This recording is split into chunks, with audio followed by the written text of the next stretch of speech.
জামাই ফোটার সকালটা ঠিক এরকমই ছিল। একদম উঠেই ফ্রেশ হয়েই বসে পড়েছি এইসব কাটাকুটি করতে।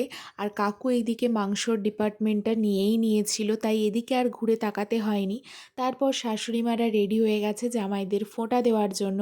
আর সেদিন কিন্তু মেনুতে ছিল লুচি, আলু ভাজা, পায়েস, মিষ্টি, ঘুগনি, আরও কিছু একটা স্ন্যাক্স ছিল, সেটা আর তোলা হয়নি। তো আমি লুচি শেষ হয়ে যাওয়ার পরেই গেছি ভিডিও করতে। তো ক্লিপিংসটা আগে দিয়ে দিলাম, কারণ জামাই ফোটার পরে কি কি মেনু দেখাবো সেটা একটা কেমন লাগে। তো যাই হোক, এইদিকে দুপুরের প্রিপারেশন চলছে, কিন্তু এখনও জামাই ফোটা কিন্তু শেষ হয়নি।